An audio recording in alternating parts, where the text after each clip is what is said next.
économique, sachant que deux choses l'une, on se situe sur le terrain de l'investissement. Voilà, donc, même un petit récap quand même, de façon générale, sur le programme de formation qu'on va avoir. On a déjà démarré les ateliers. On aura des sessions comme celle-ci présentielles qui auront lieu essentiellement les mercredis. On aura aussi d'autres sur la partie gestion du portefeuille. Tout ceci dans l'objectif de monter en compétence sur les sujets qui nous concernent tous. Voilà. Cette session, comme les autres, sera également évaluée. Donc, prière suivre avec beaucoup d'attention. Voilà la formation. Il y aura des questions à la fin.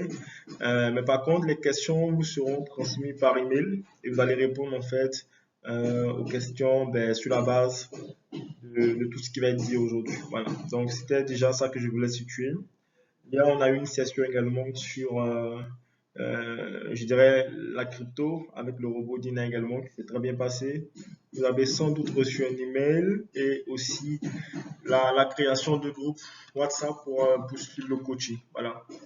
L'autre information majeure aussi que je voulais annoncer, c'est justement la formation des différents clubs de finances pédagogiques qui démarrent aussi, je pense, demain, comme on a dit, par les cotisations.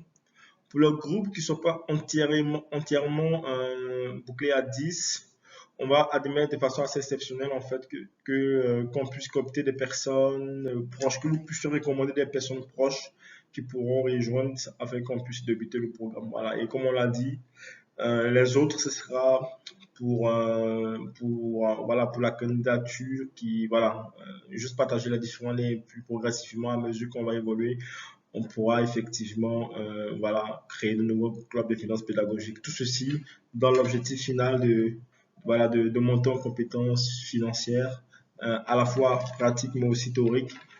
Et l'idée, c'est justement que chacun arrive à prendre en main clé en fait la gestion de sa finance. Voilà. Cela dit, la formation est très importante. Je l'ai aussi rappelé assez rapidement en 30 secondes. La structure de formation de EUC, je pense que vous avez tous reçu l'agenda annuel de formation. Donc, il y a les formations qu'on qualifie de finances personnelles, des formations finances de marché, finances d'entreprise, finances numériques, finances vertes.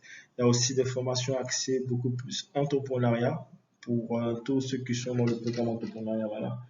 Donc, l'agenda de formation sera dense. Voilà, l'objectif, c'est réellement, comme on l'a dit, d'accélérer tout un chacun, mais qu'au-delà de la formation, il puisse avoir vraiment l'aspect pratique, qui est réellement la thérapie financière, par le système de cotisation, voilà, dont vous connaissez à présent le principe. Voilà.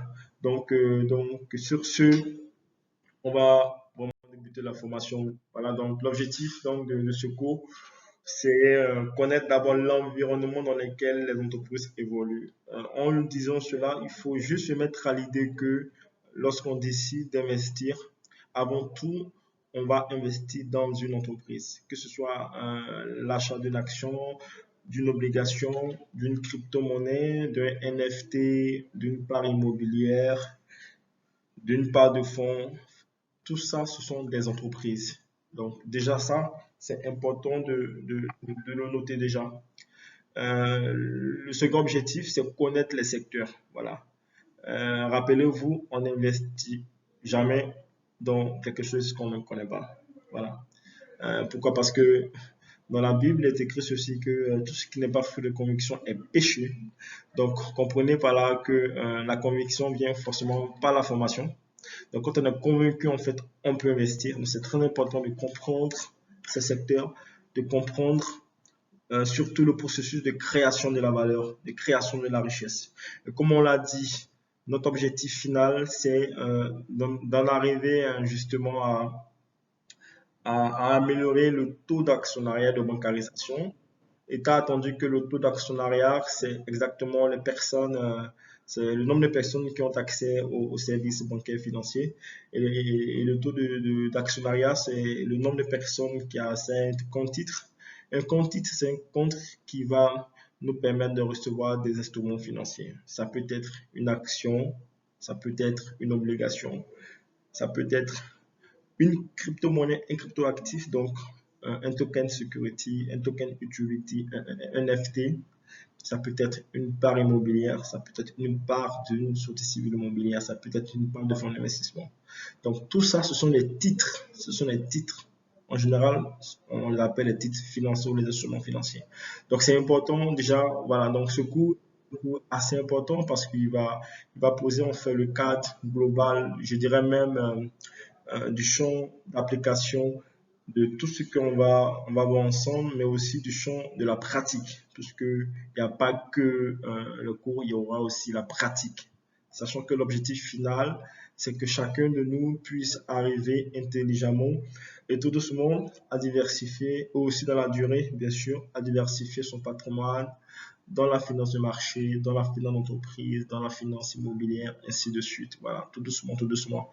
Et c'est tout le charme du programme de la thérapie financière qui permettra finalement dans sa conception, qui permet à chacun à tout de rôle de présider ce club-là sur un mois, donc de monter en compétence justement sur les enjeux de direction, mais aussi de pouvoir en fin de parcours avoir une cagnotte, et cette cagnotte-là sera donc utilisée pour vous permettre d'investir tout doucement, tout doucement, tout doucement. Voilà, donc c'est vraiment dans l'apprentissage. Voilà.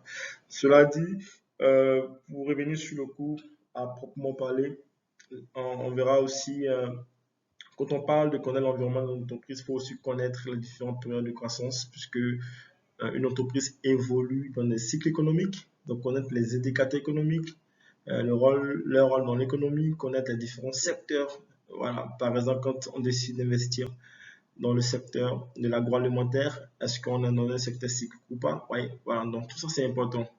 Et le but final de cette session, c'est de nous aider à prendre des décisions d'investissement et désinvestissement. Voilà. Sachant que l'analyse d'investissement, pour ma part, est d'abord et avant tout du bon sens, de la raison, de la réflexion. Voilà. Et progressivement, comme un entonnoir, après l'analyse macro, on peut descendre encore dans l'analyse sectorielle, on va descendre dans l'analyse financière, dans l'analyse technique, chaque titre. Vous voyez, c'est vraiment tout ça, c'est vraiment pratique. Mais ce que vous devez retenir d'abord, c'est que l'analyse est une démarche qu'on va voir. Et c'est aussi une démarche temporelle. Voilà. Donc, c'était déjà ça. On aura juste deux petits points. Voilà, ça va aller vite. Donc, on aura donc juste deux petits points. D'abord l'introduction et puis ensuite l'analyse économique, l'analyse sectorielle. Voilà. J'espère que vous suivez. Là, j'ai pas la possibilité de vous voir vu que j'ai partagé l'écran. Mais s'il y a un bobo, vous pouvez juste ouvrir le micro et puis prendre la parole directement. Après, on aura la fois aux questions pour toutes les questions et tout ça. Voilà. Et enfin, le quiz final qui, lui, vous sera transmis par email. Voilà. Alors, la macroéconomie. Quand on parle d'analyse macro, on parle aussi de la macroéconomie. Donc, c'est quoi la macroéconomie? C'est une définition toute simple, voilà, que vous pouvez lire. Donc, la macroéconomie est l'approche théorique qui étudie l'économie à travers les relations existantes entre les grands ensembles économiques. Donc, les relations qui vont exister entre le revenu, l'investissement, la consommation, le taux de chômage, l'inflation, tout est lié. Et souvenez-vous, quand je dis ça, à notre session d'ouverture, l'opening ceremony, pendant laquelle justement on avait présenté un tableau comparatif d'indicateurs économiques, financiers, même sociaux, entre l'Afrique, l'Europe, l'Asie et les États-Unis. On avait mis l'accent plus sur le taux de bancarisation, d'actionnariat, et on avait vu qu'il y avait un lien de tout ceci avec justement le taux de chômage et la conséquence de l'inflation. Voilà, donc tout ça, tous ces indicateurs sont traités à travers une science qui s'appelle la macroéconomie. Donc, pratiquement, il s'agit d'expliquer simplement les mécanismes par lesquels sont produites les richesses à travers le cycle de la production, de la consommation, de la répartition du revenu national qu'on a, et le revenu brut également. Voilà. Donc la macroéconomie, c'est justement cette science qui permet justement de comprendre les mécanismes de création de la richesse ou de la valeur. Donc comprendre les cycles de production de tout ceci. Quand on dit ça, il ne faut pas oublier qu'on se situe sur le terrain d'une analyse, donc en général, du secteur de l'environnement des entreprises, sachant que ce sont ces entreprises qui émettent des produits financiers, notamment les actions, les obligations, les cryptoactifs, les paris immobiliers, ainsi de suite. Donc, c'est très important. Avant même de rentrer deux pieds, deux mains dans l'investissement, il faut déjà prendre un recul déjà et puis regarder cet environnement-là. La macro, regardez d'abord la macro, les grands indicateurs. Ça permet vraiment de nous aider. Et n'oubliez pas que dans la session qu'on est en train de voir tout à l'heure, il y a justement deux types d'analyse, comme avoir donc l'analyse économique et l'analyse sectorielle. Voilà, donc l'analyse macro obéit à deux grandes approches analytiques. D'un côté, une analyse économique pour voir les grands ensembles, et puis de l'autre côté, une analyse sectorielle. Donc, c'est deux analyses qui s'emboîtent l'une l'autre et qui nous permettent justement d'analyser d'abord. Puisqu'avant d'investir, quoi que ce soit, il faut analyser. Donc, retenez que dans notre approche, l'analyse macro va s'appuyer sur deux formes d'analyse. L'analyse économique, donc c'est l'analyse des indicateurs économiques. Je vous prends un exemple, je veux investir au Burkina Faso. Avant d'investir au Burkina Faso, peu importe le secteur, je vais d'abord regarder les indicateurs économiques du Burkina Faso. Je veux investir au Maroc. Avant de mettre le monde centime, je vais d'abord chercher à regarder les indicateurs économiques de ce pays-là. Quand on dit indicateur, on le verra, c'est le chômage, c'est la stabilité politique, c'est la population, c'est l'inflation, c'est la consommation, c'est le revenu, tout ça. Quand vous avez ça en tête, déjà, ça vous permet justement de faire un choix optimal sur un pays. Et quand on a fait ça, maintenant, on va rentrer maintenant concrètement dans les secteurs pour voir, bon là je m'intéresse au secteur de l'agriculture, donc je vais essayer de comprendre l'environnement du secteur de l'agriculture, quels sont les acteurs qui y sont, et après je peux aussi m'interroger de savoir quelles sont justement les entreprises en fait dans ce secteur qui anime la vie économique. Voilà. Donc sur cette diapo, retenez que notre approche de l'analyse macro va s'appuyer sur deux sous-approches, c'est-à-dire l'analyse économique et l'analyse sectorielle. Donc grand 1, analyse économique. La première approche de l'analyse macro, c'est l'analyse économique, qui est donc une analyse fondamentale, comme on l'a dit, de l'environnement des affaires d'un pays. Voilà. Donc, cette analyse nous permet, en temps record, de nous faire une opinion figée du pays, en fait, selon selon ce qu'on veut. Et en tant qu'investisseur soi-même, on va justement regarder des indicateurs précis, notamment le PIB, le chômage, la production industrielle et tout ça. Voilà. Effectivement, il y a beaucoup de rapports, du moins beaucoup de références qui nous permettent justement d'avoir accès à ces informations. Je vous invite par exemple à télécharger le rapport Doing Business de la Banque mondiale. Donc, il faut juste taper Doing Business Banque mondiale et c'est un rapport qui est mis à jour chaque fois. Dans ce rapport, vous avez l'analyse macro de tous les pays en fait du monde avec des indicateurs actualisés par le gouvernement et aussi les institutions bilatérales. Ça vous donne tout de suite une image. Et l'examen de ces indicateurs vous permettra de façon assez insidieuse de vous orienter vers les secteurs qui vont nous intéresser, cette fois-ci en tant qu'investisseur. Parce que le but de ce que nous faisons, c'est pas de faire de la formation pour avoir le sentiment de connaître quelque chose. Loin de là, puisqu'on est réellement dans la pratique. C'est le but de ce que nous faisons, on l'a dit, c'est prendre une décision d'investir. Donc, je veux par exemple investir dans la société Nestlé qui est basée au Sénégal, par exemple. Avant toute chose, il faut que je regarde l'analyse économique du Sénégal. Premièrement, quels sont les indicateurs, la consommation, la production et tout ça. Voilà, c'est ça que je parle. Et après, on va lier le secteur économique dans lequel évolue Nestlé, qui est l'agroalimentaire, dans ces indicateurs-là. Ça nous permet de rentrer en fait voilà, dans, dans le champ. Voilà. Donc, c'est exactement ça. Et quand on a fait cette analyse-là, elle va aboutir à un résultat. Parce que quand on analyse un résultat, on a analysé l'indicateur économique, quelle est notre déduction? La déduction, c'est de savoir quelle est la situation financière, la situation mentale, la situation économique, quel est l'état du pays, quel est l'état du pays dans lequel je veux investir. Je veux investir dans Nestlé Sénégal, mais avant d'investir dans Nestlé Sénégal, il faudrait que je sache que j'investis d'abord au Sénégal. Donc, quelle est la situation économique du Sénégal? Pour répondre à cette question, c'est par l'observation des indicateurs. C'est-à-dire, tu ne viens pas pour dire on est dans telle ou telle phase économique. Voilà. Donc, c'est l'analyse, notre regard de l'analyse de ces indicateurs que j'ai mis PIB, chômage, production industrielle, ainsi de suite. Il y en a plusieurs. Au finish, ça nous permet justement de tirer une conclusion. Donc, il y a quatre phases économiques majeures, voilà, qui impactent la vie des États.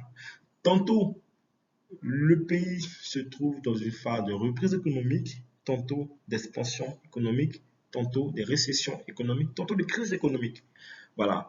Je vous prends le cas aujourd'hui de l'Ukraine. Voilà, l'Ukraine en ce moment est dans une phase de crise économique. Voilà, puisque la crise est certaine, elle est réelle.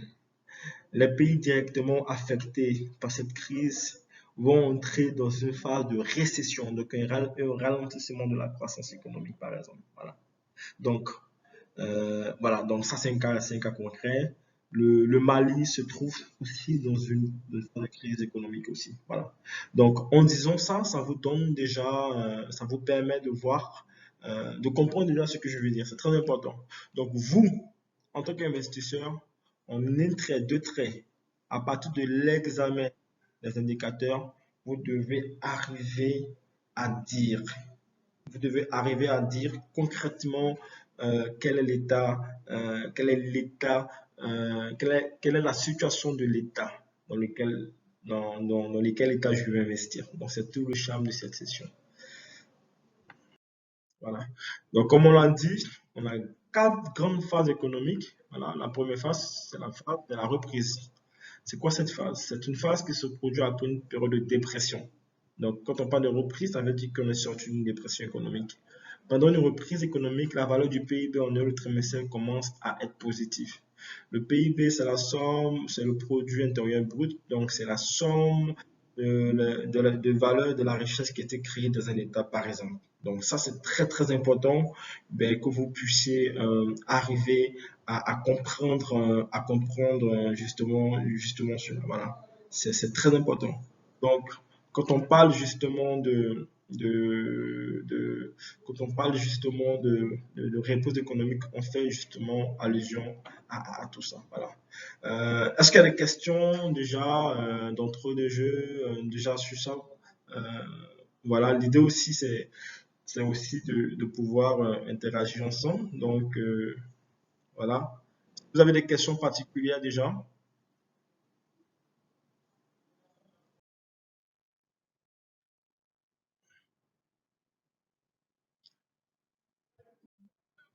J'espère que vous me suivez.